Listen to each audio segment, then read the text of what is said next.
হবে। এখন সেই সময় এসেছে। শহীদরা কখনো মরে না, তারা সারা জীবন আমাদের মতো, আমাদের সামনে যে আছে সাহসী ভাইদের মধ্যে বেঁচে থাকে। আমার আমার স্বামীর ইচ্ছা ছিল ন্যায় ইনসাফ ভিত্তিক রাষ্ট্র গঠন হবে। এখন সেই সময় এসেছে ন্যায় ও ইনসাফ ভিত্তিক রাষ্ট্র গঠন করার। আমি সবাইকে বলবো, আপনারা ঐক্যবদ্ধভাবে দেশে ন্যায় ও ইনসাফ ভিত্তিক রাষ্ট্র গঠনের জন্য লড়ে যাবেন। আমি মনে করি জামাতে ইসলামের কর্মী শুধু আমার স্বামী নয়, যারা আছে কর্মী তারা সকলেই শহীদি তামান্না বুকে নিয়ে এই রাজপথে নেমেছে। তারা ন্যায় ও ইনসাফ ভিত্তিক রাষ্ট্র গঠন করেই ঘরে ফিরবে। আমরা সকলেই চাই ন্যায় ও ইনসাফ ভিত্তিক রাষ্ট্র।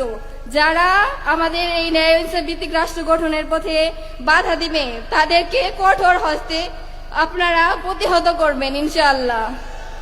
আমরা চাই যে জামাত ইসলাম বিপুল পরিমাণ ভোটে বিজয়ী অর্জন করবে এবং ইসলামী রাষ্ট্র গঠন করবে ইনশাআল্লাহ। আপনাদের কাছে বলতে চাই যে আমার ছোট্ট মাসুম বাচ্চার জন্য আপনারা দোয়া করবেন। সে সারাক্ষণ বলে আমার বাবা কোথায় গেছে, আমার বাবাকে এনে দাও। সবার বাবা কোলে নেই, আমার বাবা কোলে নেয় না, আমার বাবা কোথায় আছে, ওকে আমি বোঝাইতে পারি না, ওকে আমি কি বলে সান্ত্বনা দিব। ওর জন্য আপনারা দোয়া করবেন। ওর বাবা ওকে যেভাবে মানুষ করতে চেয়েছে আমি যেন মান সম্মান বজায় রেখে ওকে মানুষ করতে পারি। সবাই আমার জন্য দোয়া রাখবেন। আমি বলে আমি আমার সংক্ষিপ্ত বক্তব্য শেষ করছি। আসসালামু আলাইকুম। সংগ্রামী সাথী ও বন্ধুগণ।